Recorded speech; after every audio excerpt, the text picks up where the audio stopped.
Gana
I offer my humble pronouns at the lotus feet of Bhagawan Sri Satya Sai Baba.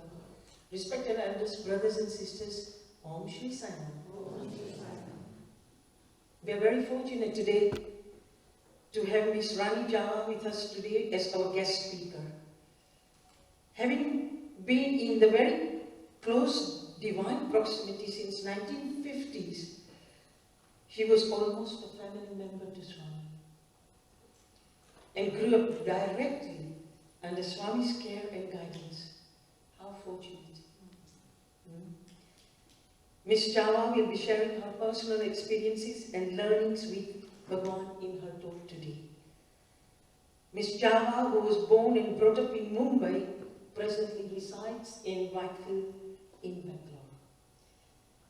I will leave the rest for her to tell us, because if I tell you, I think you wouldn't have the same joy as it comes out from her mouth. So I will leave for Swami to guide us on that one, and let us talk on how she came to Swami's close proximity. Divine Mother Easwaramma stayed with her family during Swami's only foreign trip to East Africa. Talking about East Africa, let me share something. That was my first divine darshan of Bhagawan Sri Sati Sai Baba at the age of 3 when he came to Uganda. And never in my life, or never at that moment, I thought my life would change and I would surrender to him completely. So when Bhagawan calls you, age doesn't make any difference, remember that. Even a child, till you are in your 80s, Bhagawan will still call you under his fold. So I was very fortunate to be in East Africa with Bhagawan. And at that time, Easwaramma stayed with Sister Rani's family. The popular, when you go to Prashanti Nilayam, where the weather is so hot, you get ice cream. Remember the Joy ice cream?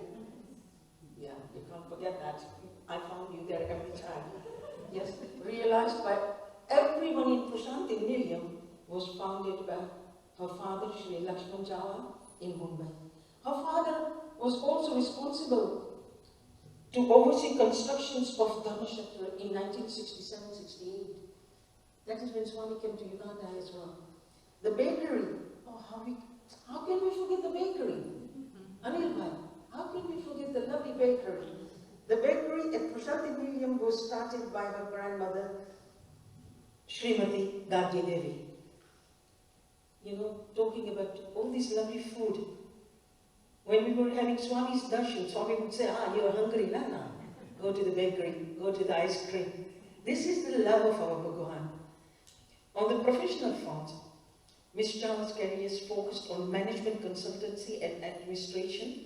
Ms. Java is also the postgraduate in commerce with diploma and system from JBIM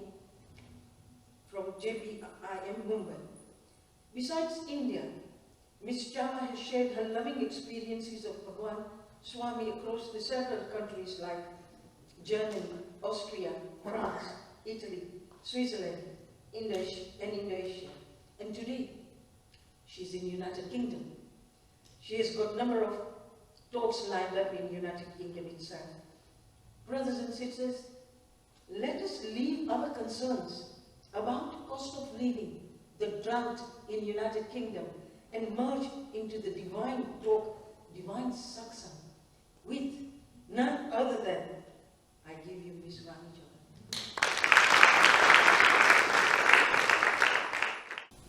My most humble pranams at the lotus feet of Bhagawan Baba, respected elders, brothers and sisters, and I'm also paying homage to my father, where today we celebrate his 100th birthday. My father is very fortunate that this full year is the celebration of his 100th birthday, so I'm fortunate to speak to all of you all on this occasion. This is my first talk as a homage to my father too. It was at the tender age of 4 that I met Swami. It was in 1959. Swami had come to Mumbai to my uncle's house. At that time, I had suffered an attack of polio paralysis of the right hand side. So I was sitting in the corner of the hall because I could not sit with the public, and Swami was staring at me and I was staring at Swami. At that moment, the link between both of us started. We just looked at each other and I felt that he was what I needed. After that program, my father was more of a Britisher type because we were ruled by the Britishers, so he has spent quite a bit of his time in England. So he said that I have to get my daughter operated. So he got the best doctors from Switzerland to get me operated. But I was reluctant. I said I first need to go to Guru Baba. As a child, it's difficult to say Satya Sai Baba or anything. So I should call him as Guru Baba. So I told my parents I need to go to Guru Baba. I want to go there first. Then I will get operated. So my mother told my father that she's a child and she wants to go back to meet him and take his blessings before going for the surgery. Let her do it. So he reluctantly said, okay. Anyhow, all men always reluctantly send their wives for anything to meet the gurus or to meet the sadhus or anything, because they feel that ladies are more inclined towards the sadhus and all, and they just have blind faith. So I said my father was like a Britisher because he used to smoke the pipe and he used to always dress up in a full suit and everything. So it was like he did not believe in all these things. So when we went to Puttaparthi, I could not walk or anything. So I had a cook who was carrying me the whole time. In those days, the way to Puttaparthi was by the train, and the train was up to Guntakal. From Guntakal, we had to change into the meter gauge. First we come from Mumbai by broad gauge to Guntakal, then we change tracks and take the train from Guntakal. And the train is only up to Bukkapatnam. From Bukkapatnam, we have to go in the bullock cart. So I have travelled to Puttaparthi by the bullock cart. Those days I have travelled. When we reached Puttaparthi, my Swami used to have those days his talks at Chitravati river. So we went to the Chitravati river. When Swami was there, my cook took me and threw me on Swami's feet. So Swami said, "What are you doing? She would die." So my cook, I thank him because he is the cause for getting me to Swami. He said, "Swami, she is lifeless," because I could not even go to the washroom. I think the doctor had to come and all. He said, "She's lifeless. It's better she dies at your lotus feet than her suffering all the life."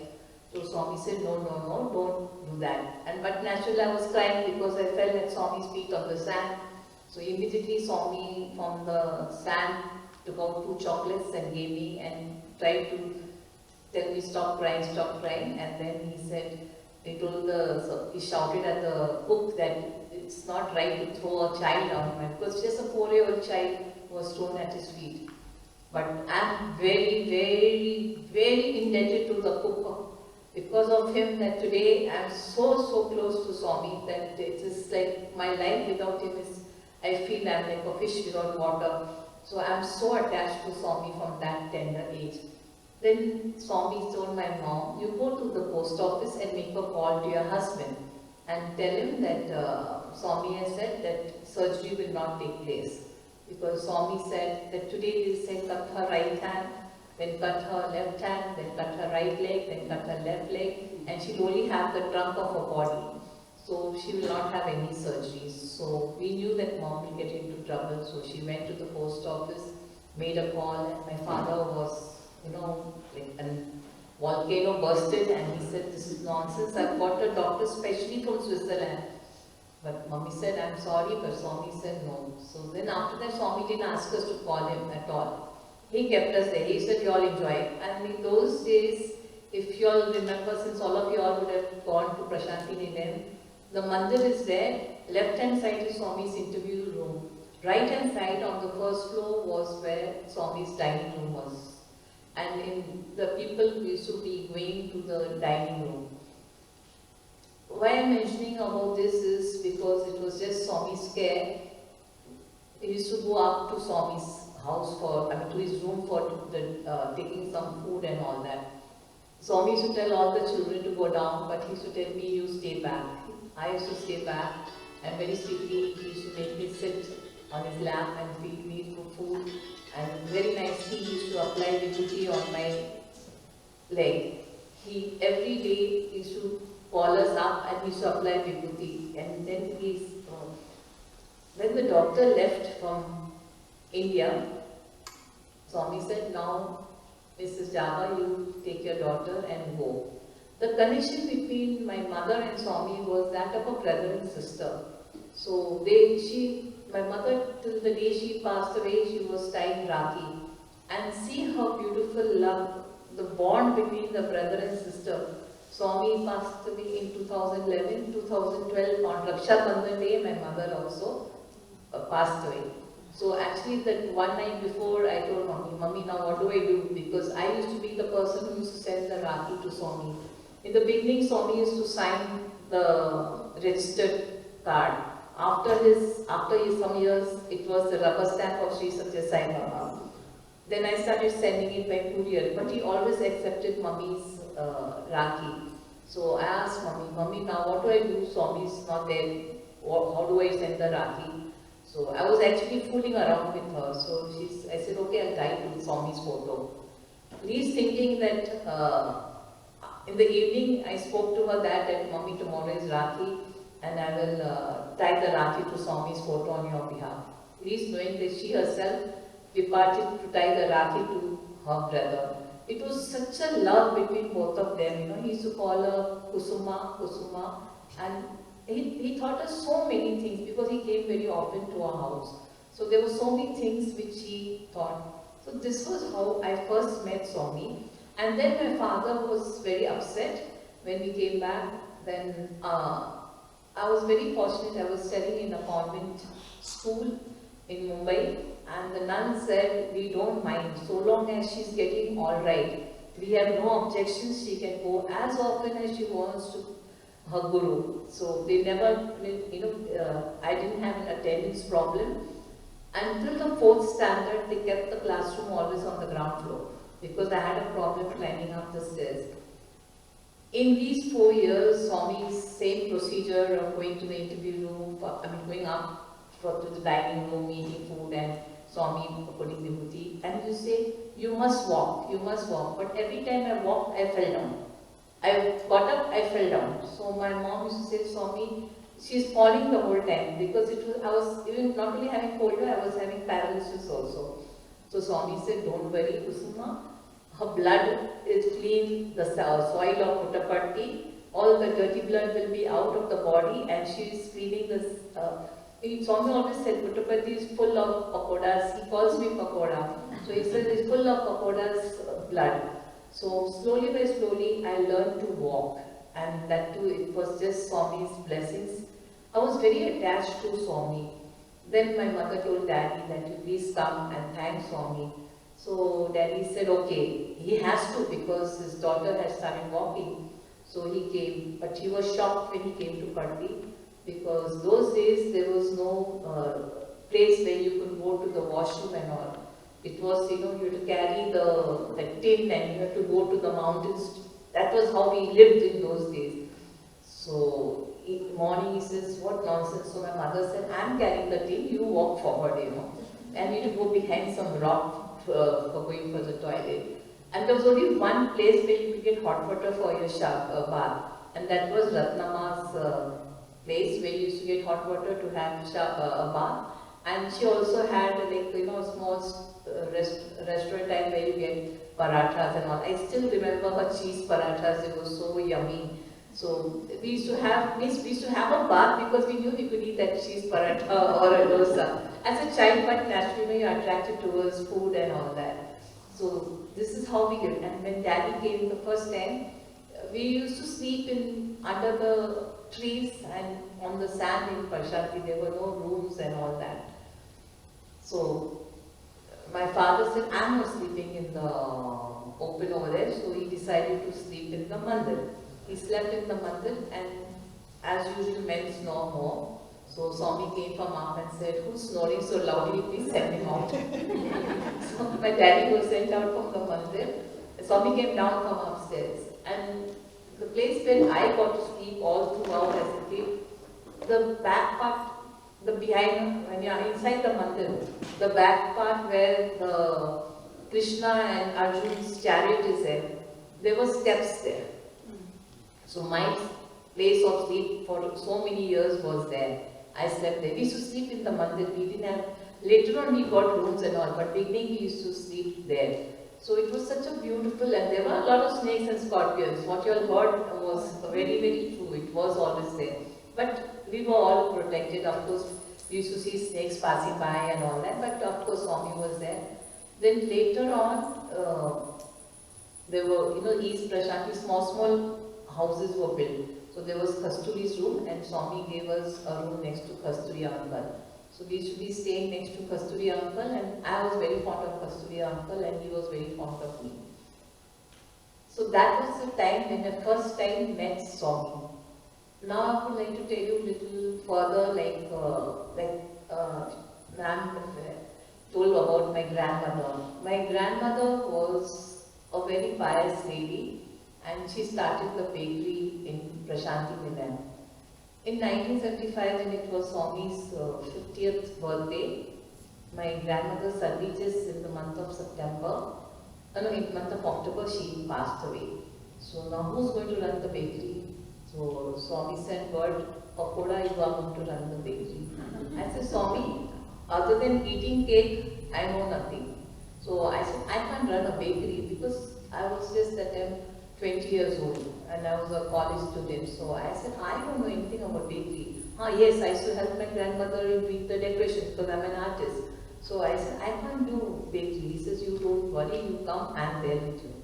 You all will be shocked. He came every day to the bakery to encourage me. He just encouraged me, and I ran the bakery for Swami's 50th birthday, and it was also World Conference. So you can imagine the rush. And I had that time told my family, let's do something new for the devotees, because there used to always be rush at the eating counters, and people standing in big lines and lines and lines.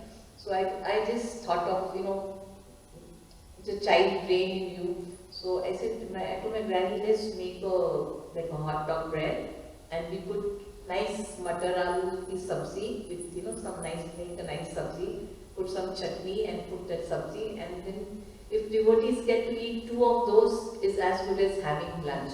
So then I told Swami that I have, if my grandmother was alive, she was to make this. So he said, you make it. I said, me make it. I am only good in, telling, but I don't have an idea about the thing. But my papers were there with me from Mumbai. So we would read. Now what happened, this was my first experience. In Padti, those days, power used to go a lot. So the bread, by the time the power went, the dough would rise up like anything. So I did not know what to do with the dough because the dough used to rise up. So when Swami used to come, I used to come every day. So I said, Swami, this dough is rising up. And then I can't use the same dough to make the bread or the bun or anything. He said, I've got an idea. I'll ask Sai Gita to come and you give Sai Gita. So Sai Gita and I became friends in Swami's 50th birthday. We became the best of friends. Whenever she used to come, she used to just wait for us at the bakery if I have got something to give her. And she always had a stomach full of items in the bakery. And then I was never worried if the power went or the power did not go. Because I knew my friend would come in the evening for a walk. She used to come around 3 o'clock and then she used to take whatever I had. And that's how I was successful at the bakery because I had no wastage, because I had my friend Sai Gita with me. And everything was perfect, because as ma'am said that I am a finance person, so I like to always keep the accounts absolute to the last paisa. So those days we used to have the ice cream stall and we used to have the bakery stall. So the complete accounts I used to do. So one day I sat the whole night and I said that 50 paisa is not tallying. Why is 50 paisa not tallying, So whole night I stayed awake and I was trying to tally horizontally, vertically, everything, but 50 paisa I was not getting. In the morning, the daddy and I went to Swami's interview room to give him the money and the hisab. So my face was absolutely small. So Swami said, what nonsense, for 50 paisa you sat the whole night, you threw it. He said, today onwards I want no accounts from you. You just send me the cash but don't sit and make the account. Telling my father, for 50 paisa, you don't know, she sat up the whole night, trying to get where that 50 paisa went, So I said, Swami, but 50 paisa is 50 paisa. I cannot afford to. He said, I don't care, but you are now from today onwards giving me no accounts. I trust you and you give. I said, but Swami, there are lakhs of rupees of sale every day. I cannot do anything. You need the account. He said, I don't need account from you. If you can stay one full night awake for 50 paisa, I don't want you to do anything. I trust you. So this was a trust, and he really trusted me, and I was very happy. Now Puttaparthi was being rebuilt. I just shifted to the 50th birthday. In 50th birthday, he gave a sari.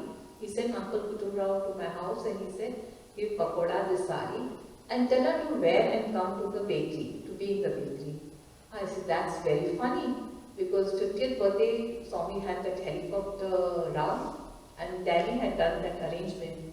I said, Swami, Dad did the arrangement of the helicopter. I need to have the helicopter darshan. And he started telling me to go to the bakery and be there, not to be in the crowd. So I was in tears. I told Daddy, this is nonsense, Daddy. I want to be there. I want to see the helicopter rising. I wanted to see it coming down and all. Just 20 years old I was, So my dad says, see, whatever Swami is, and he said, message to Uncle, you have to follow. I cried, and I went to the bakery. And then the students who were looking after the foreign canteen, they came and they said, sister, can you make us fruit salad cake for Swami's birthday? Because the cakes were all made by us. That time I made mithai ka cake for Swami's 50th birthday. So I said, okay, I'll make a fruit salad cake for you all. Bring me the ice cream from the stall and get me the fruits. We will put the fruits in. Then cut the fruits and everything and brought. So I was making the fruit salad for them. Suddenly I hear the helicopter coming, and I had the kerchief in my hand because I was missing. So I had the kerchief and I went down and I looked up. Swami wanted me to be in the bakery because in the crowd there was lakhs and lakhs of people.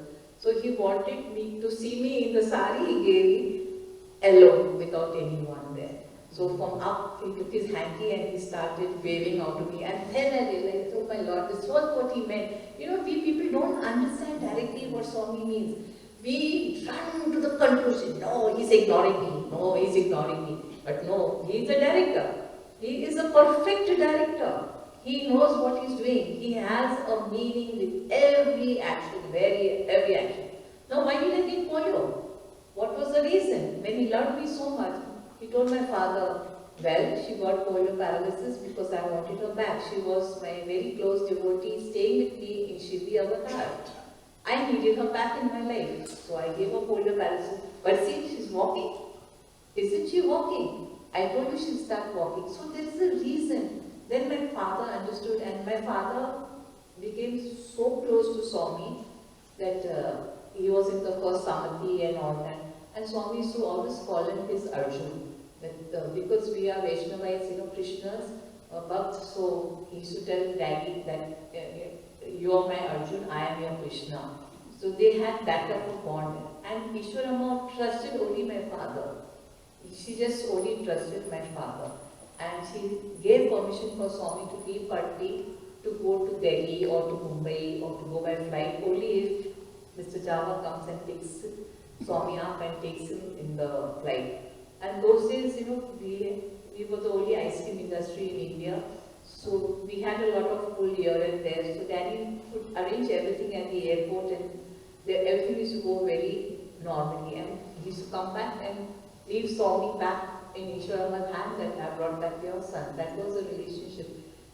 Then we told Swami, then Dharamkshetra was in 1967 was the foundation of Dharamkshetra. So Daddy was very much involved in the Dharamkshetra, building up of the Dharamkshetra. And I had a lot of connection with Swami. So I used to tell Daddy, Friday evening, Saturday, Sunday, 3 days when I don't have school, I will come with you to Dharamkshetra. So I've seen Dharamkshetra right from scratch.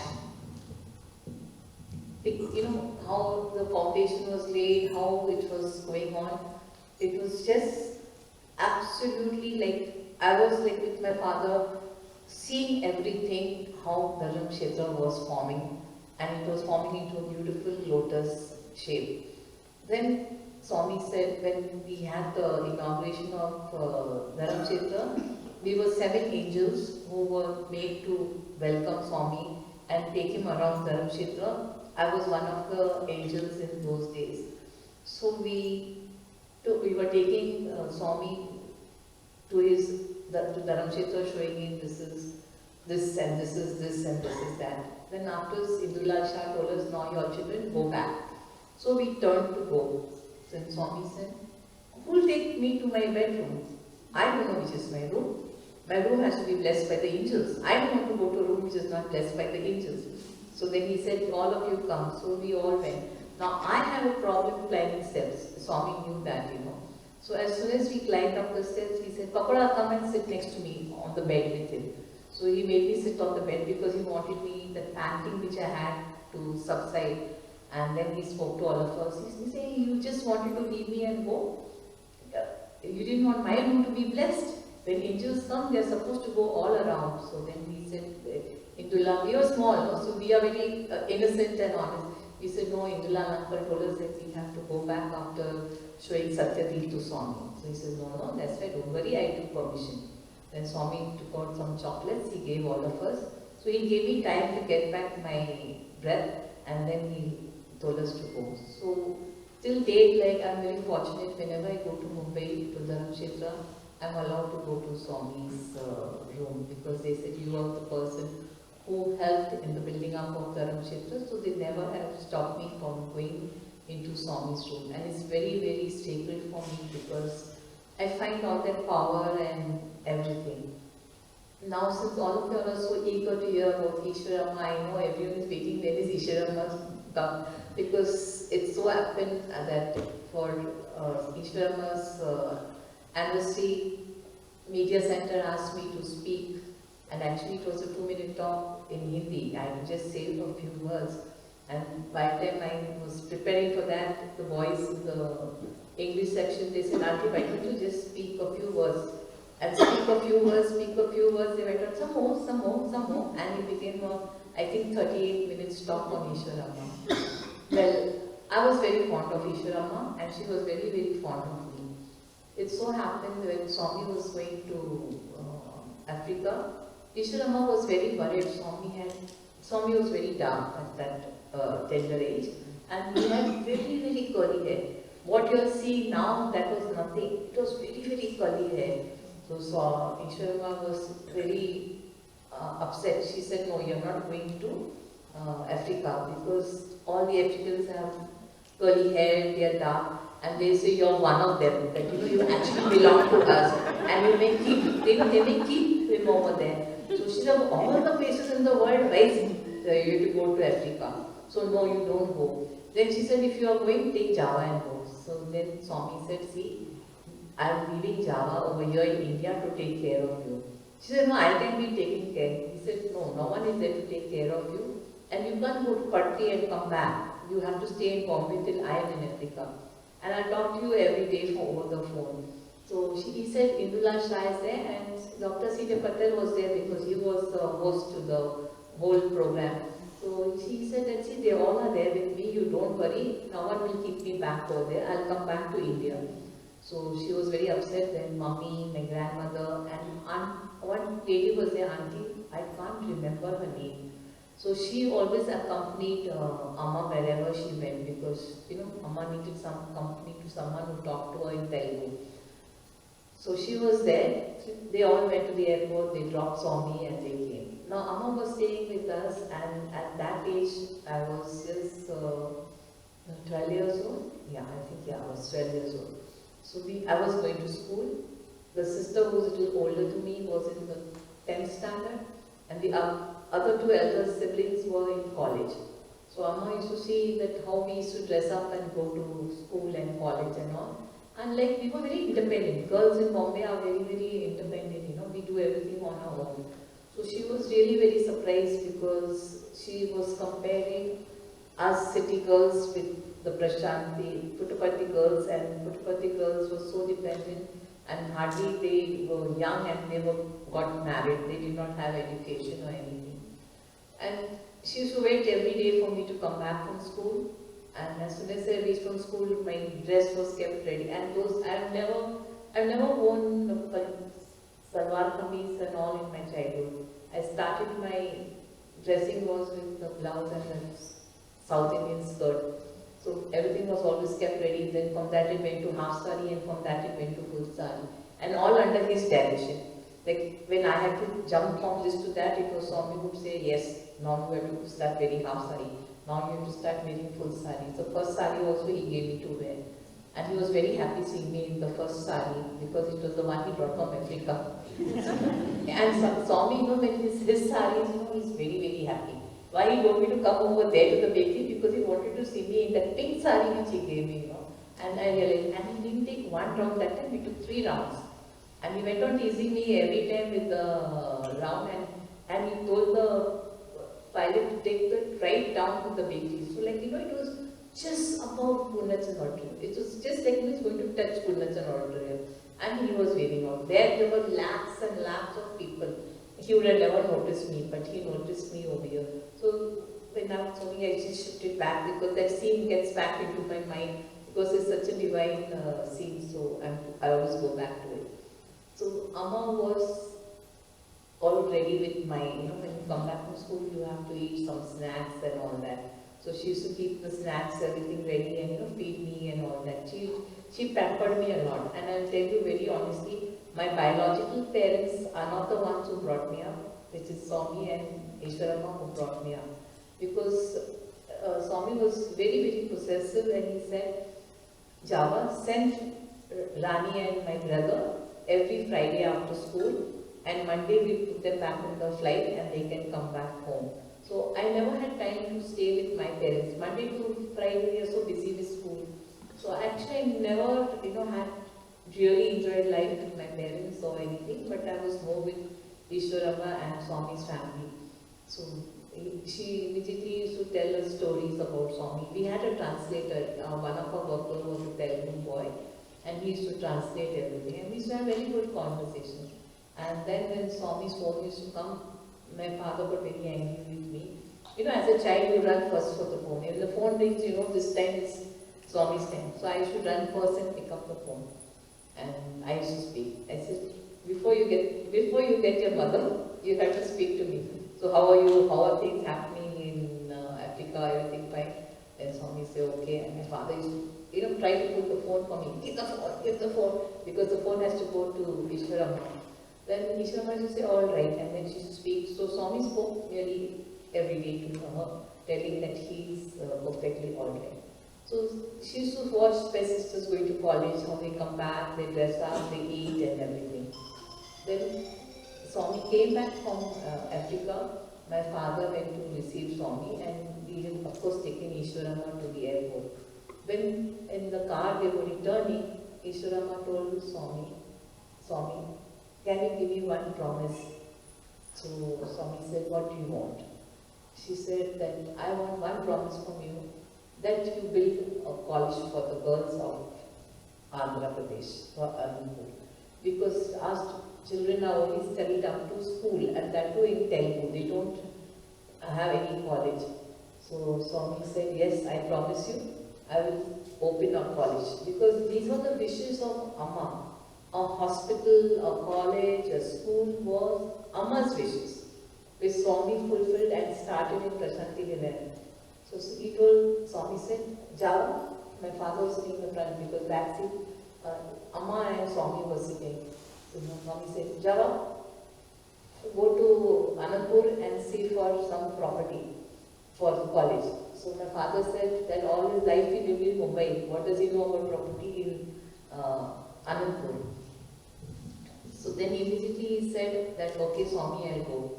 And you won't believe, it is all Swami's Mahima, it's all his Mahima, because we are from Mumbai, how will we know anything about Andhra Pradesh? Within a month, Daddy got a property, which is now the Anandpur College. Now, I wanted to study in Anandpur, but Swami never allowed me to study.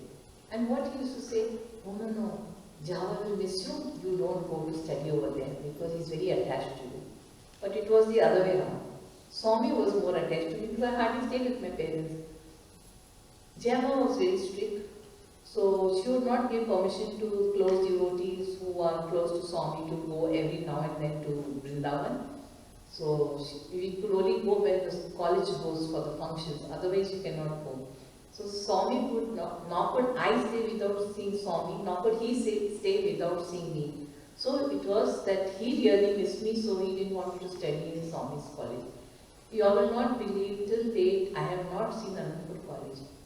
There was one talk of mine in to happen in Anandpur. And I can tell you Swami didn't want me to go because it has never ever happened that I have a talk and I lose my voice. It has never happened. I have given so many talks all over the world, but this has never happened. Just 2 days before my talk, I lost my voice.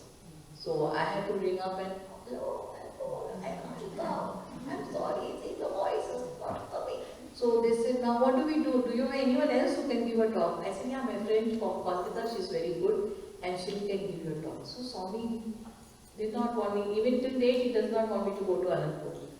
The number of times I try to go to Anandpur, some or the other thing happens and I don't go. And Anandpur is just 1 hour from where I am staying. And I am now in Prashanti Nilayam from 2019 permanent. I am a permanent resident in Prashanti Nilayam. So it's just 1 hour's drive. I always tell my driver, let's go to Anandpur, no?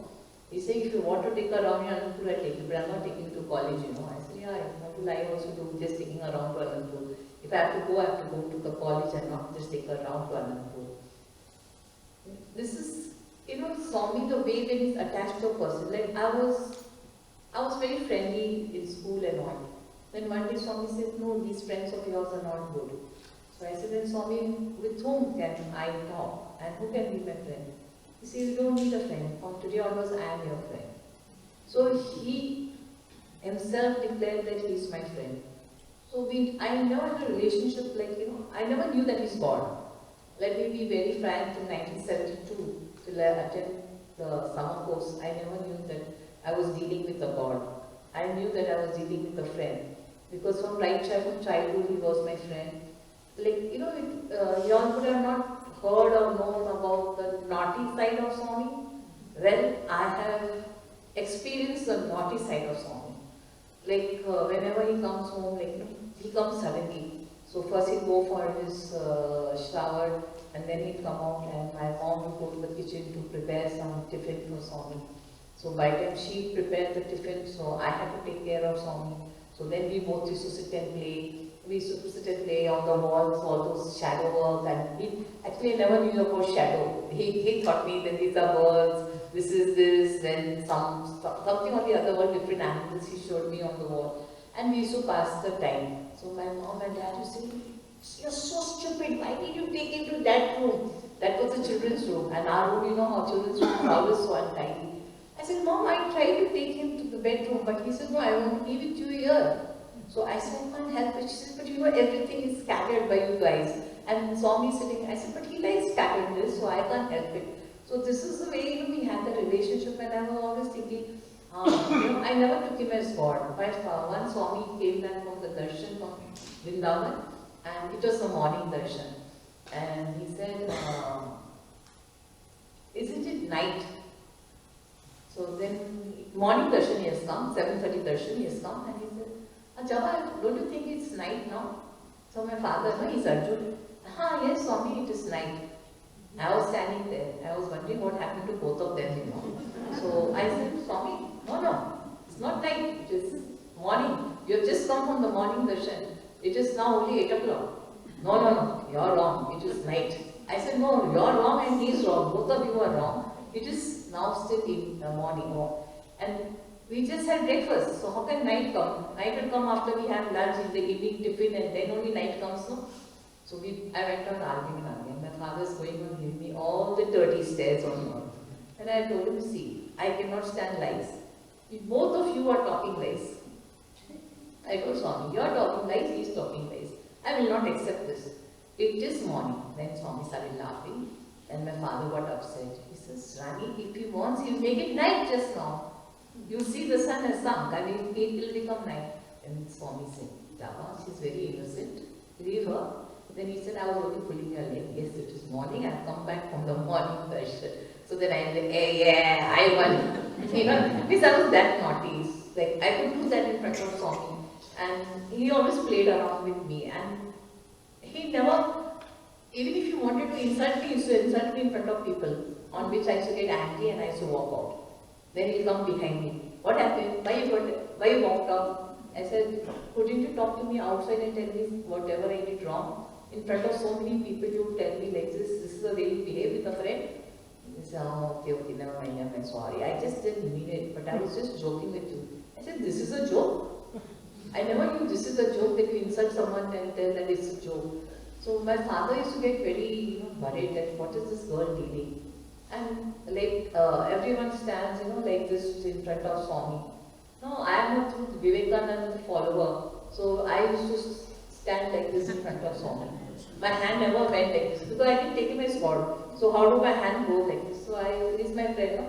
And I was very fond of Vivekananda. So I used to stand like this and I used to listen to whatever Swami said. Then Swami told my father, Java, let it be. And he said, she's born on Ramakrishna Paramahansa's birthday. She shares the same birthday as Ramakrishna Paramahans. That's why she stands like Vivekananda. So then after that, I said, oh, I'm born on the same day as Ramakrishna Paramahans. I was very happy. If my father said anything, I said, don't tell me, I am Vivekananda. I used to think I'm Vivekananda, a reincarnate of Vivekananda, because be it the rock temple, or I once had the good fortune of reading Vivekananda's letter to Sister Nivedita at Rani, his handwritten letter, and do meditation under the tree where Vivekananda did. So I was so much towards Vivekananda that I always thought that I was, like a copy of what he was. So my father used to say, you put your hand down, you're not Vivekananda. I said, I know I'm not Vivekananda, but I like him.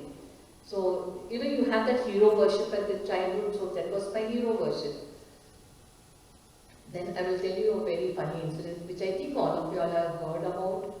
It's like, I'm fat, so Swami said that, Pakoda, now you need to reduce because I was growing. So he said, I'll do one thing. My house was 2.2 kilometers away from Swami's house in Vrindavan. So he said, I'll wait for you at the gate with 2 glucose biscuits. So you come, you have glucose biscuit. Don't have any breakfast at home.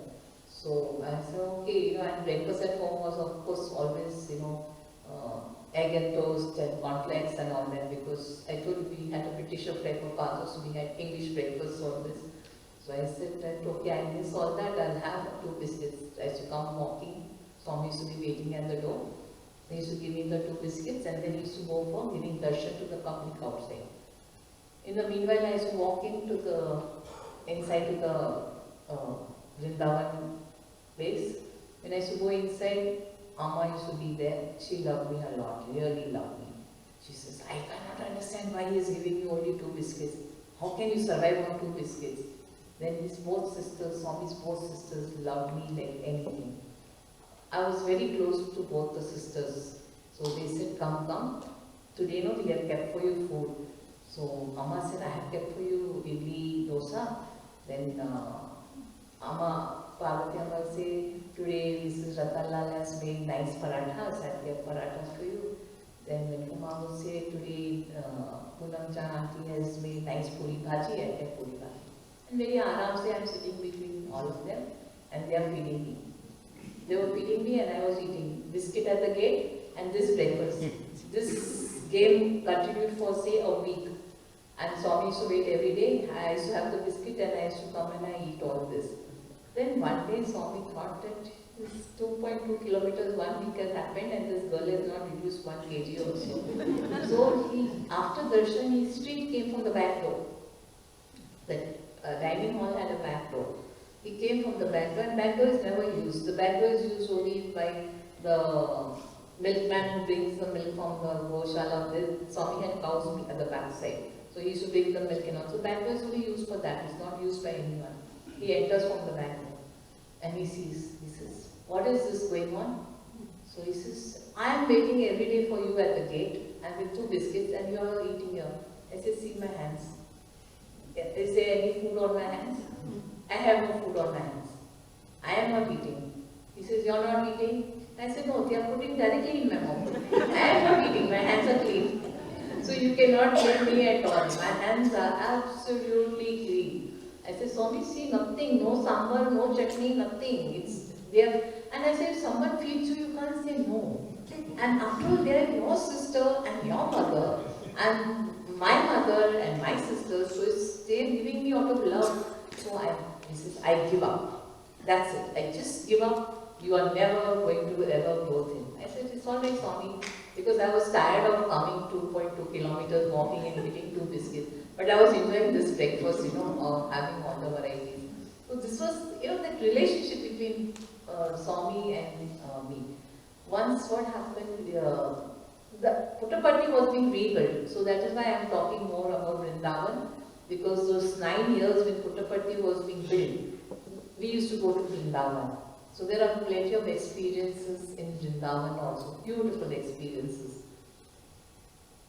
That time the Kalyan Mandap had just been built.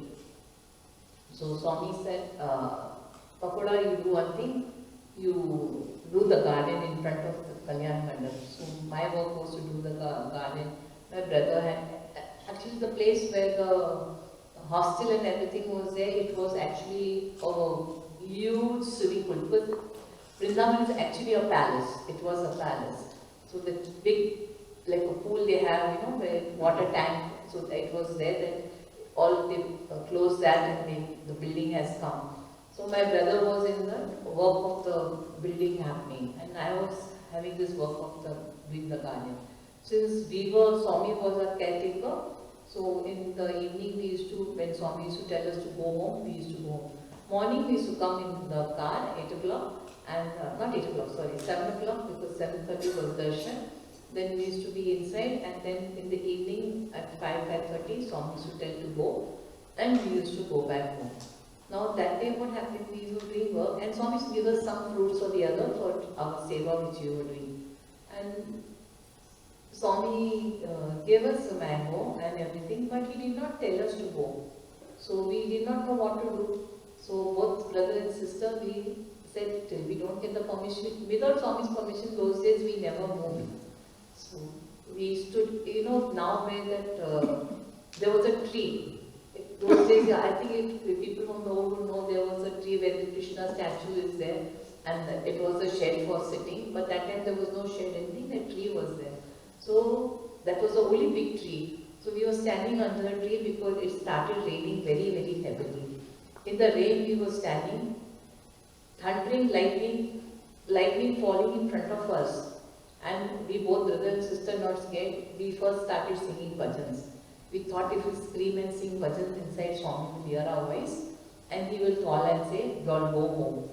We sang bhajans, our stock of bhajans got over because we were there in the rain for such a long time.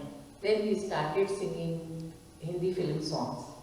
And then after the Swami came and says, "Ramran, where is the sound coming from? So loudly someone is singing," and that we were singing film songs because stock of bhajans were over. So Ramran said, "Swami, Java's children are standing out." "Why? They did not go home." "Swami, you didn't tell them to go home. So that's why they're still waiting for your permission." He said, bring them inside." And tada, he went on shouting at my brother. To me, he never shouted, he shouted at my brother. "See, you want to she's a polar bear's case, and in the rain you have made her stand. What answer will I give Mr. Java if anything happens to her now?" So immediately he called Amma and told Amma to take me to the room and open my hair and dry it, everything, and dry my whole body and bring me out. And then he got coffee and he gave us coffee. So Amma was always, looking, his family used to look up to me the whole day. I used to sleep there only in Vrindavan, comb my hair, everything. The sisters used to do or something. So that was the love of Amma. She has, actually brought me up in that way. She knew everything. And Swami always got us both connected. When the college was, inauguration of the college, Swami gave everyone clothes, everyone. Even the Mali was given a clothes. The newborn baby was given a clothes. Like a newborn baby who just got born 2 days back, he was given clothes. But Easwaramma and I was not given anything. So both of us decided, we go on strike, we boycott. We boycott the function. So when Swami came for us to go in the procession, we had to go in the procession. So he asked, "Why are you not dressed?" Because she was in the house kasari and I was in my gagra blouse. She said, "Why are you not dressed?" We what to wear and go, we didn't know. He got so angry, so he told Chittama, that is Amma's granddaughter, Chittama, you need one of the saris I brought for you from Africa. So that was the first sari I wore. And she said, Swami said, tie the sari for her. And then, of course, Amma took out one of her sari and come on in the procession. How can you do such things? So we asked him, how could you do such a thing that you don't get us sari? You know, only we two were left out. The whole world got, you know. And even the one who takes care of the cow was given up clothes. And only what harm the eldest and the youngest did. Because she was the eldest and I was the youngest. So what mistake did we do that we did not get, you know? So then he said, no, come on. So then we went in the procession. Before this, another incident I'll tell you. You know, Swami's his room is upstairs.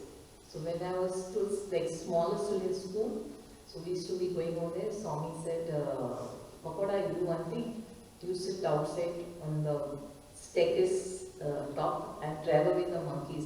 These monkeys disturb me when I'm sleeping. Vrindavan had a lot of monkeys, lots and lots of monkeys. So I should be sitting with a stick over there, driving away the monkeys, not to disturb Swami when he's sleeping. And he used to enjoy that because he thought, because he has to keep us busy, you know, and that's the lesson Swami taught me in life, that an idle mind is a devil's workshop. So he had the responsibility of taking care of us because he called us. So he saw that even in the afternoon we had some work.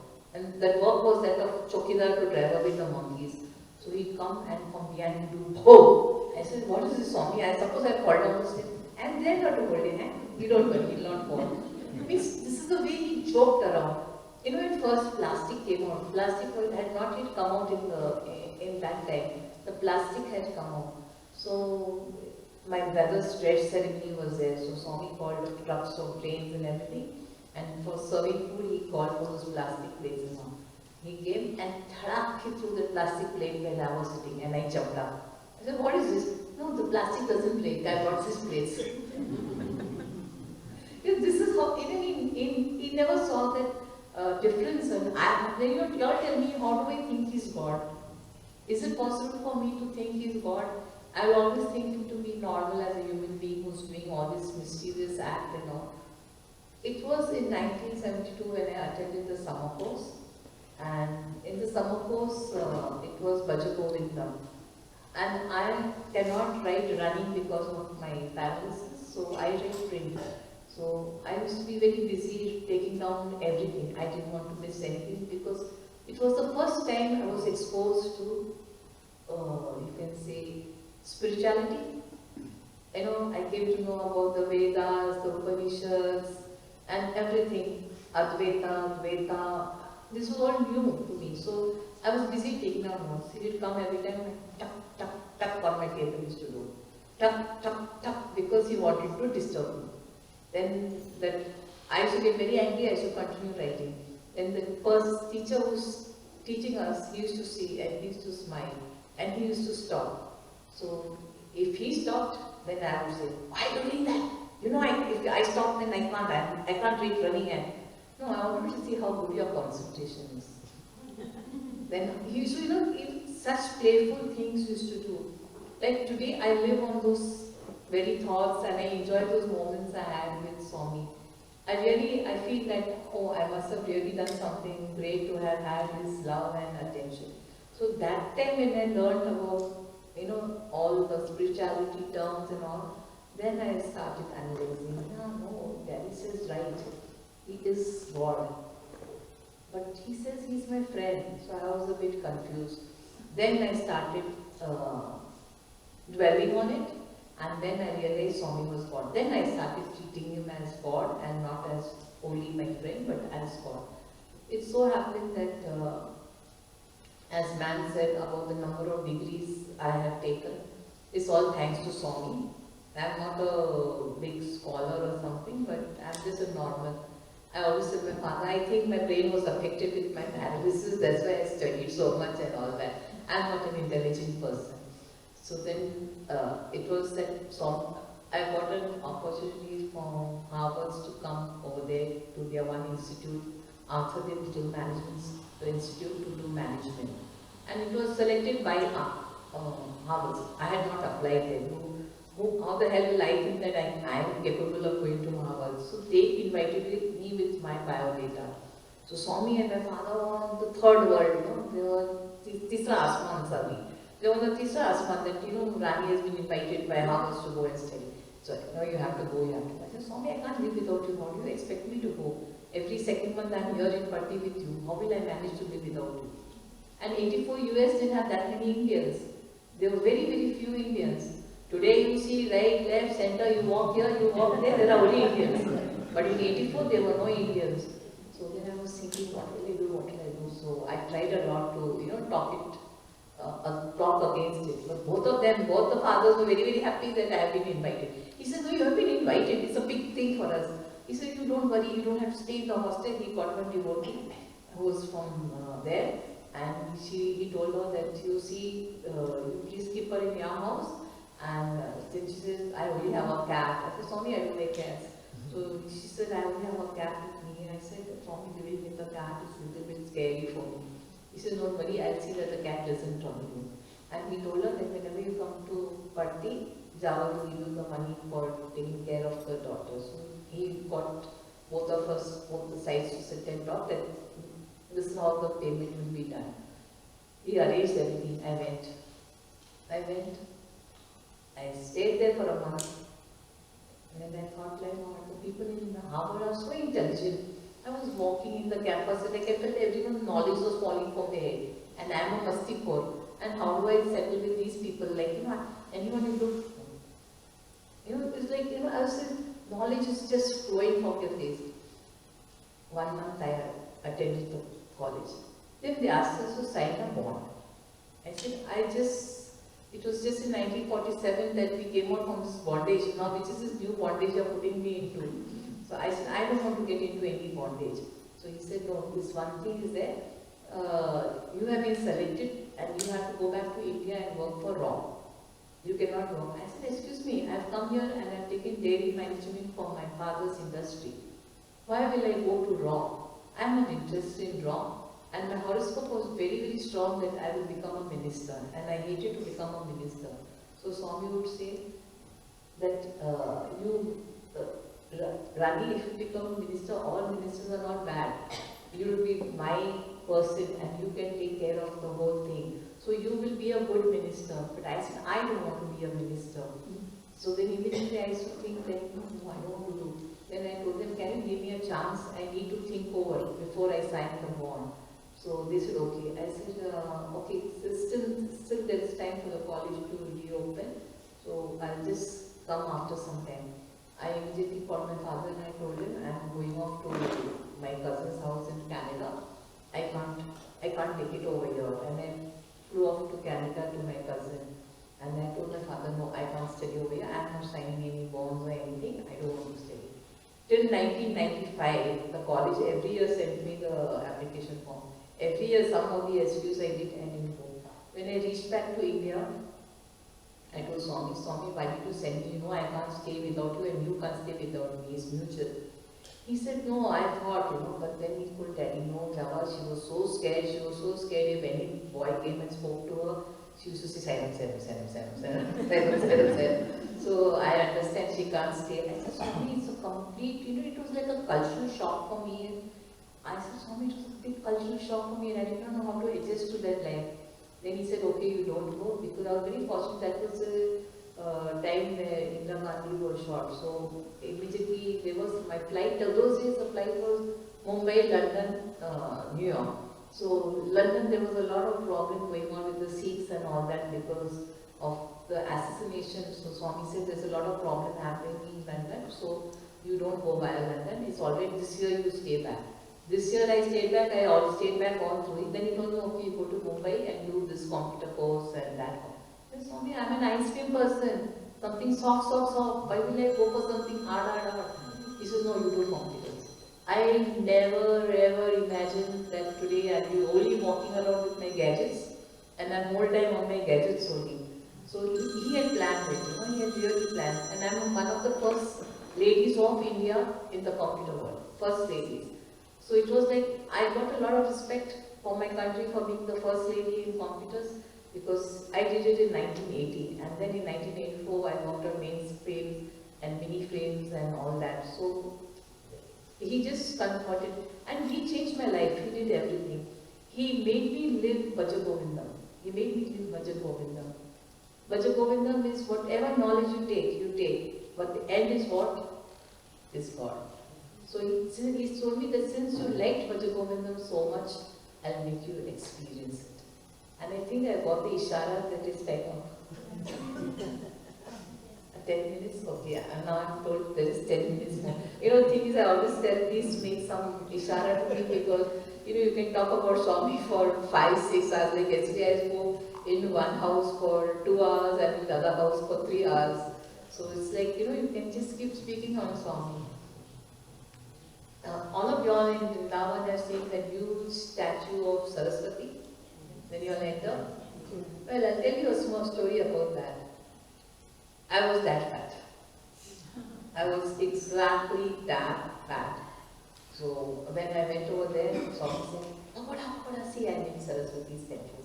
So I said, Swami, but isn't it too fat? No, I'll miss you, no, because now you're going to college. So I made a fat Saraswati. I said, Swami, I'm that fat. He says, you are that fat, what is why? I made fat Saraswati. I felt so bad. You see, every time I come for darshan, no? So I walk down and see, and then I have my pakoda. Because once what happened when I grew up, at the age of 17, I was from childhood doing Swami's Path Seva in the interview room. My brother and I had the job of doing Swami's Path Seva. So every day we were waiting for doing Swami's Path Seva. We would pull his legs, check out the noise and all that. And of course, we never listened to whatever Swami was talking to people. But I noticed that, people used to cry from his interview. I said, Swami, why do you make people cry? So he said, I don't make them cry. I said, but everyone who's coming to our interview, they are not doing that happiness, they are doing it crying. He says, they start telling, so what can I do? I said, no, Swami, they have come from with some hope in their life. Papa, don't make them cry, just give them some solace and send them back. He says, but if they start speaking and all that, I don't ask anything, they themselves start talking. So, that was the only thing I should tell Swami during his interview time. Oh, there's one incident which I must tell you because it's connected with London. There are 2 incidents. Can I take 10 minutes more?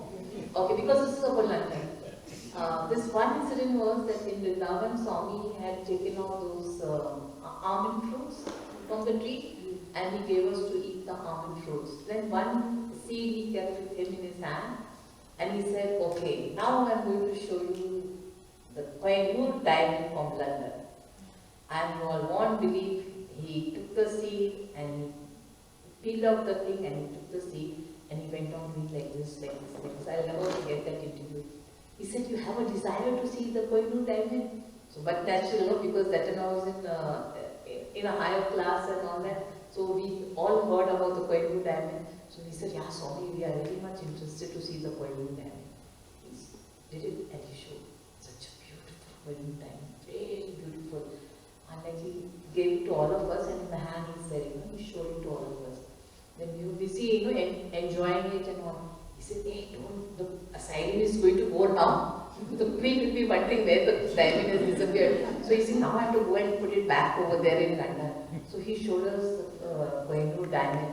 And then he did the seed back and made it back into a seed, and he told my brother, you swallow it. So he said, the diamond is gone in his stomach. And then he told us, when he showed us the diamond, what was the meaning of his showing the diamond? Actually, I'm a Sindhi. And in Sindhis, we wear diamond earrings, we wear diamond rings, and of course diamond bangles and all.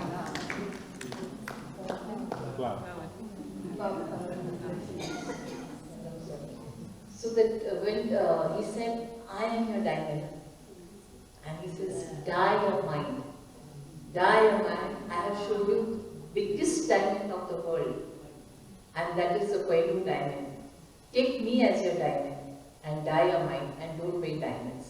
So we didn't wear diamonds, so I told Swami that Swami only as at least I look like a South Indian, and everyone thinks I'm a Telugu person and all because I don't look like a Sindhi. I said, Swami, I need some sign. Can I wear diamond earrings? And he said, I don't wear anything else.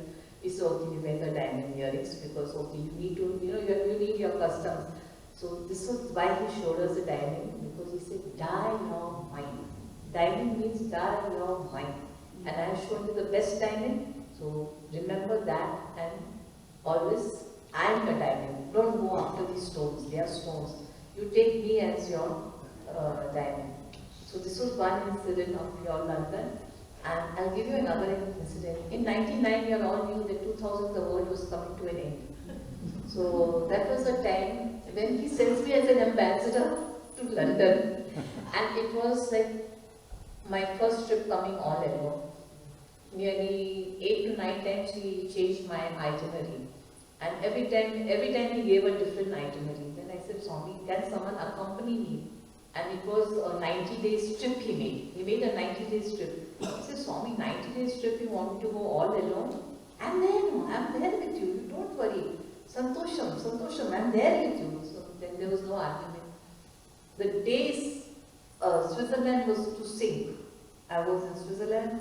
The day London was to sing, I was in London. The day New York was to sing, I was in New York.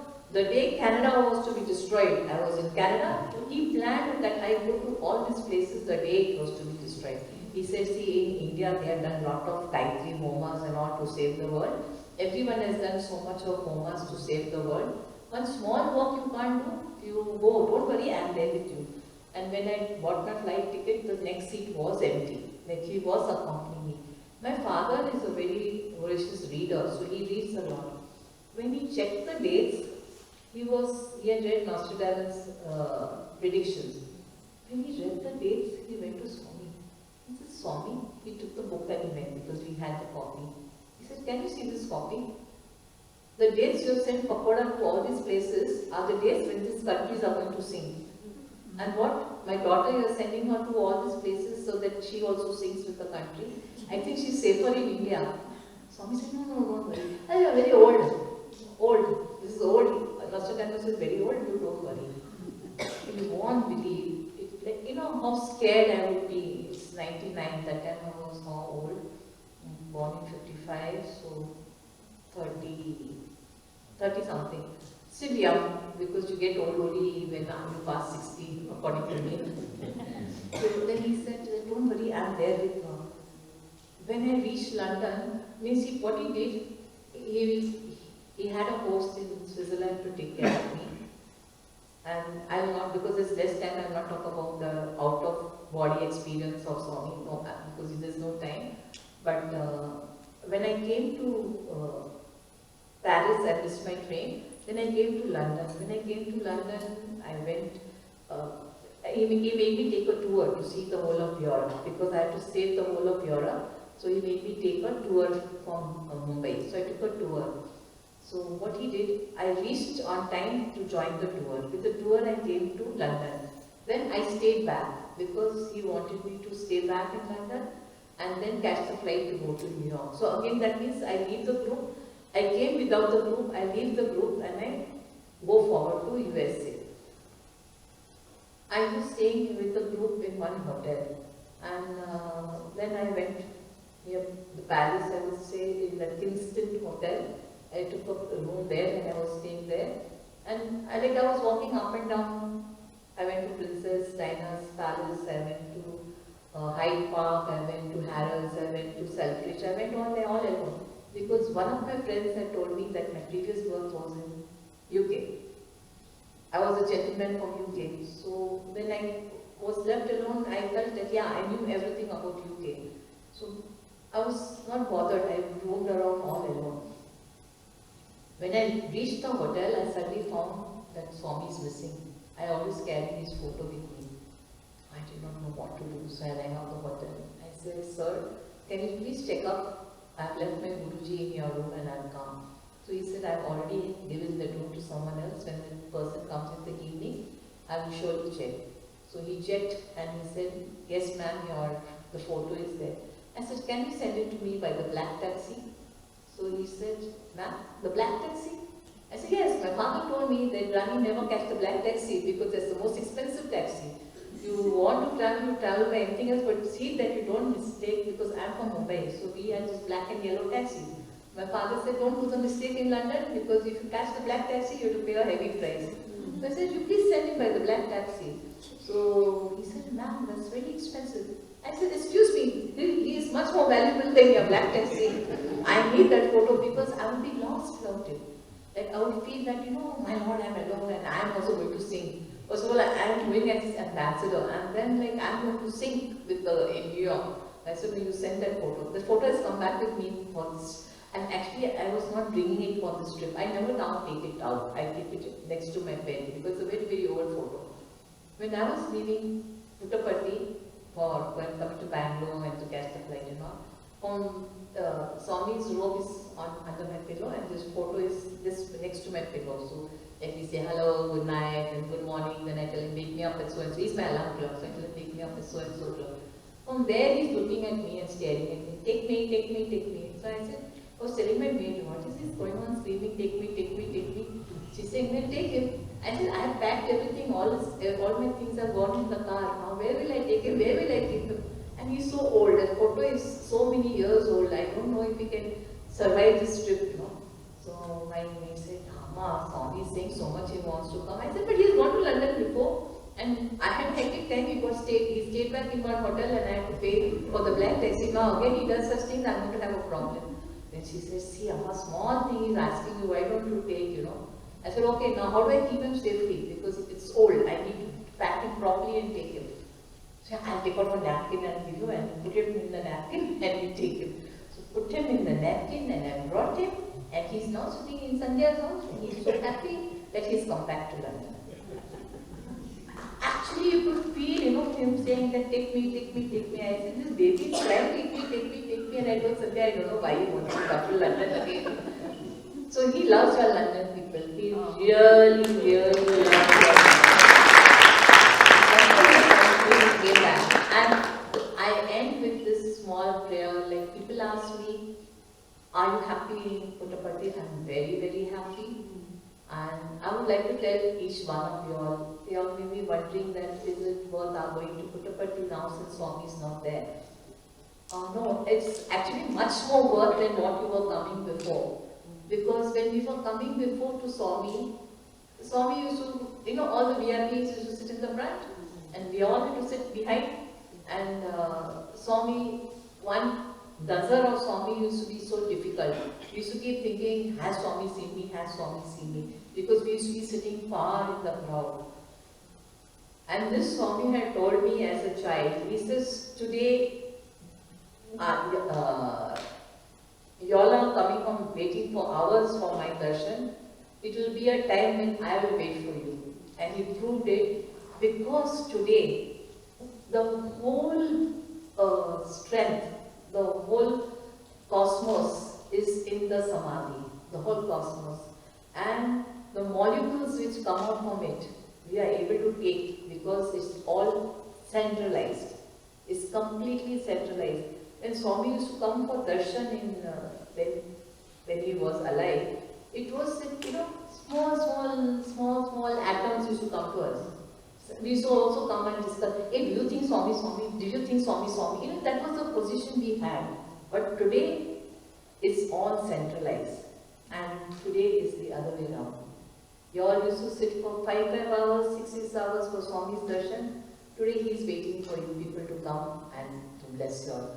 And I know I should not say it, but I do say this, I give guarantee that you come, pray at the samadhi, and I can say that all your wishes will be fulfilled.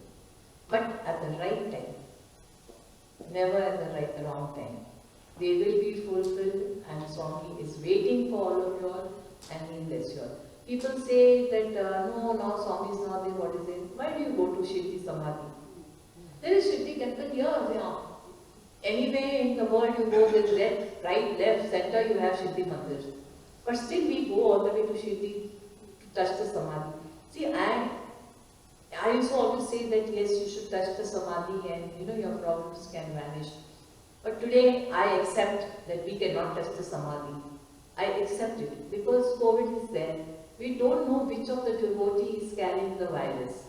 And if he touches, the one who's got the virus, if he touches or his sweat falls, another devotee can get it. So people keep on grumbling. I said, don't grumble. It's for our own good. It's for our own good. I said, I know, I lived here during the lockdown period. We were not even allowed to go inside. We had to sit out in the open. We could not go inside for darshan. Imagine we are the inmates. We were not allowed to go in for darshan. I said, there are some, some discipline in life. And Swami does not want his devotees to get COVID. So these are the rules. I said, see Shirdi. I have very good connection with Shirdi because since I was in the first avatar with Shirdi Baba, and the people of Shirdi recognize that I am connected to Shirdi. They respect me much more than Parthi. I am treated much higher VIP in Shirdi than I am treated in Parthi. So they really moved the way for me to see. So they were telling that what should we do? We should open the mandir. I said, see, once Puttaparthi mandir opens, y'all can also go ahead. Then y'all also can open.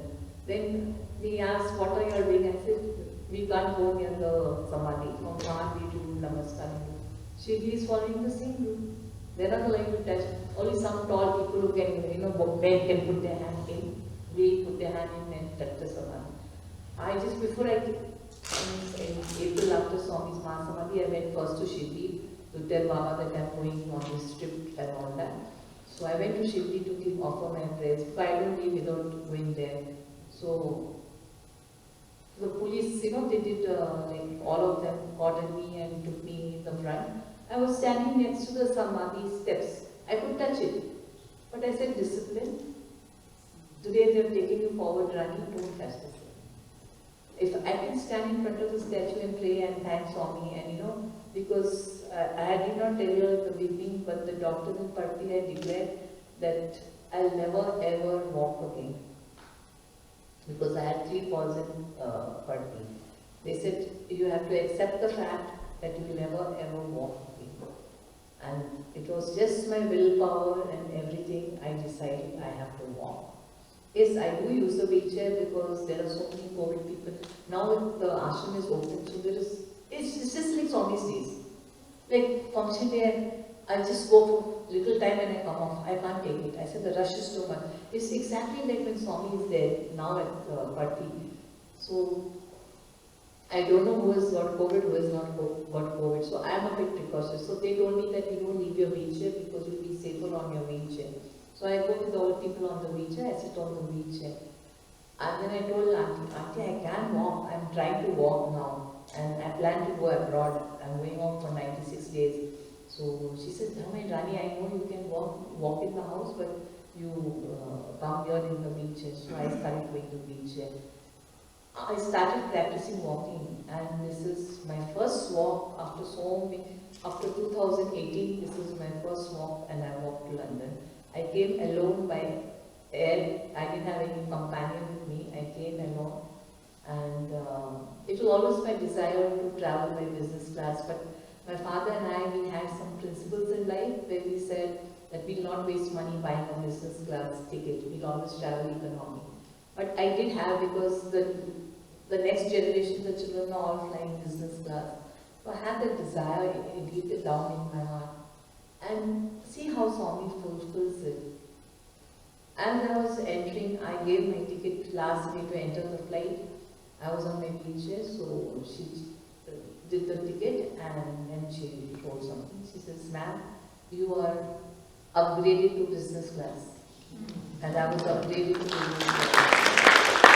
I have come, because I have come again as his ambassador. This is my first talk after the pandemic in the open. Otherwise, now my talks are in the media center. First talk outside, coming out. He saw that I came in comfort. And I have reached only Thursday afternoon, and it has been such a tight schedule, that I sometimes think now what's will happen. I keep thinking, Sandhya, when is the rest day? Sandhya, when is the rest day? She says, one more. one more, and it just happens one more. And I'm very thankful to all of you, really very thankful. You all have all kept so quietly and listening to me. I have taken a lot of your time. I'm so sorry. I hope I didn't bore anyone. And I really, I welcome you all to India, to Prashanti Nilayam. And Swami is there waiting for all of you. Don't worry, you all will be welcome in Prashanti Nilayam. You all will 100% be welcome in Prashanti Nilayam.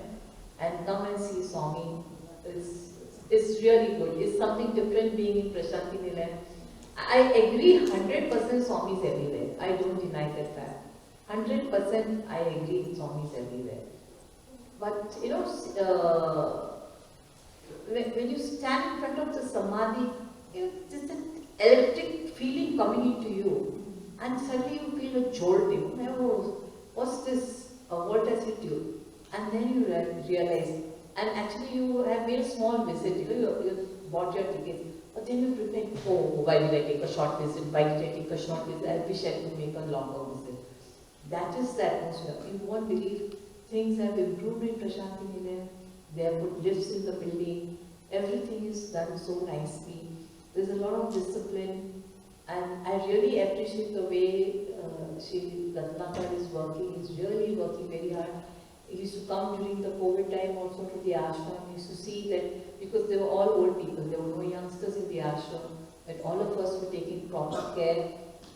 During the COVID time, vibhuti mixed with water was sprinkled outside all our houses so that COVID doesn't enter. They used to come and give us homeopathy medicines that we eat that so that we don't get sick. Then they asked us to eat a lot of ginger and garlic. Now, who will tell us all this, But they took so much care of us. They really took very, very, very much care. Like today, I am so surprised. Swami was possessive about me, and now Prashanti Nilayam is possessive about me. Like, I have to tell them every time I go. Like, uncle will say, when are you coming back? I said, my father never asked me that question. That what time am I coming back or when am I coming back? I said, uncle, I'll come, and when I come, I'll inform you. No, but then you just give us a date when you're coming. So now I told the whole world, uncle, I'm arriving on 14th November in Bangalore airport, and don't worry, I'm not going left to my house, I'm coming right to Prashanti Nilayam. He said, then it's all right. Come fast, come fast. I said, uncle, I'm coming very fast. I had to inform everyone because actually now they are our father and mother. So I had to inform the accommodation, I had to inform the PRO, I had to inform the security. And that much care my parents never took. They never knew where I was. So it's like, we are living, we feel that when we are with Swami, we are in Puttaparthi, there's no one, you're all alone. But no, I never feel that I'm alone. They take such good, superb care of you. And I think by November, the Western Canteen tour will start. And for all your information, I'm always available to everyone. I stay next to the West Canteen, R2A6. The round building next to it. But only please say that I'm from London and I met you at this meeting, because all over the world I have now so many friends. So it's difficult for me to remember everyone's name, but everyone is welcome to my room. Anyone wants anything from me, anyone wants a special prayer at the Samadhi, yes, you're free to write to me and I will pray for you. Because my whole seva is to pray for everyone. Pray for people who are not well, pray for people who are sad, pray for happiness for everyone. That's the seva I am doing. So everyone is free to contact me, there's no problem at all. I'm always open to everyone. My WhatsApp is full. My Facebook is full. I am a lot on Facebook because we have Indians all over the world. So I have traveled, done the full pilgrimage. You will be shocked. I've done Mount Kailas, I've done Amarnath, I've done all the yatras possible on earth in India.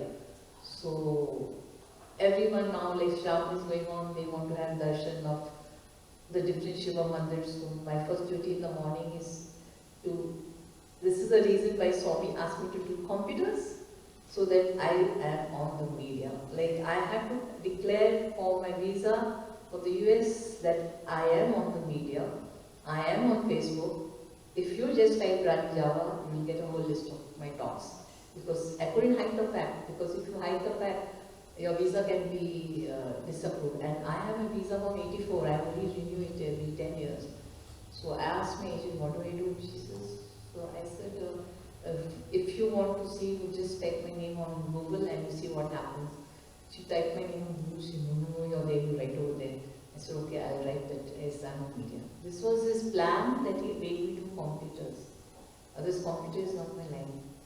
I start my day with the Facebook. I don't like Facebook, but yes, I do Facebook because people want to have darshan of the every different temple. Someone wants Siddhi Vinayak, someone wants Mother Easwaramma or Somnath, and now Shravan is going on, so they want. Since I've been to all the Jyoti things and been everywhere, I have a very good rapport with every Pandit in the thing. So they send me early in the morning, 4 o'clock, tuck, tuck, tuck, it all comes up from 4 o'clock. Of course, now I have put the notification on silence because then Sandhya will say you're disturbing my sleep. So I don't want to disturb her sleep, she may tell me pack a bag and leave. You won't say, I know you won't say, I know that. So I think I should call it a day. Don't you all think so? Say yes. Yes. No, yes. Because Swami also needs rest. He says this one is going on talking and talking and talking. Thank you. Any questions? Anyone has any questions? Sorry, I should have said that first.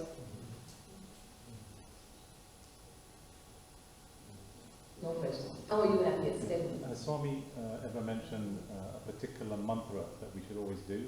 That What did you say? a different mantra that we should do apart from the Gayatri mantra, as you mentioned, anything that will help us? I didn't do the mantra. Oh yeah, Gayatri mantra is very important. Yeah. He initiated me in the Gayatri mantra. If for yourself, for your well-being is the Gayatri mantra. And of course, as students, he initiated us into the Saraswati mantra, he gave us the Saraswati statue. So Gayatri mantra is the only mantra which you see you across. Like when this world was to end in 2000, it was the Gayatri Homa which was done all over the world for protecting the Gayatri has a very, very important role. And we don't have to, you can say it anytime. And please don't be ritualistic. I am very ritualistic. Swami teases that Rani is very ritualistic. But I advise all of you, don't be ritualistic. You can say the Gayatri mantra any time of the day. It's not that you have to get up early and do it. And the Hare Krishna mantra? Oh, you can. Because I am actually, just 2 minutes, Swami gave me the Saraswati statue and he told me, Om Namo Bhagavate Vasudevaya Saraswati, and I am doing that puja. But why he gave that, because I never believe I am a Vaishnavite, I believe I am a Shaivite. Because 3 times in my life I had Sakshat Shiva's darshan, whole soul Shiva's darshan I had. So I think myself as a Shaivite. So Swami used to know my father and mother were not happy that we are Vaishnavas and I am inclined towards Shiva. So he told me all this time, he told me this, he gave the Saraswati, he said for your exams you have the water of the Saraswati and you say Om Namo Bhagavate Vasudevaya. One day when I now grew up, I went to one this temple in Bombay and I went over there, Vishnu's temple, and I read over there Om Namo Bhagavate Vasudevaya. I said, I am saying this mantra for Saraswati, from where this happens to be. And I am arguing with my Gujarati friend, I said, oh yeah, this is wrong. How can we put this mantra over here? This is Saraswati's mantra. Why is it put in the Vishnu mantra? She said, Rani, in which world are you living? This is Vishnu mantra. So, because I was not, but Swami wanted me to be adjoined to Krishna because our family deity, he gave me Saraswati and he gave me the mantra of Krishna. So, Swami is very fond of Krishna, very, very fond of Krishna. That's why he named my father as Arjun and he is the Krishna. And whenever, we used to travel by car from Bangalore to Puttaparthi with Swami, he used to say, Java, sing that song, Sindhi Bhajan, Krishna Murari, Krishna Murari. Swami was very, very fond of that bhajan. So, being a Krishna devotee is very good. One question? I want to ask you, the Purusha Suktam? Yeah. The Purusha Suktam chanting, when you listen to it, is it beneficial to listen to it every day? Any of these books, if you listen, it is very good. I've spent most of my time. See, my talks are especially to give my experience, but I don't talk on the spiritual aspect of life. So it is how you want to go, because overnight you will not turn spiritual. So these are the means which you read and you turn spiritual. Like I told you, I never believed that Swami was God. It was only from 1980 to 1994 that I read all these spiritual books. So for me to believe he is God, I had to take the support of those books. So you have to take the support of all those books. Yes, from childhood I have been reading the Bhagavad Gita every day because that was put into me to read the Bhagavad Gita every day. I read it. But you know, when you grow up, you start going deep into it. First you read it just for the reading's sake, and then you start analyzing it.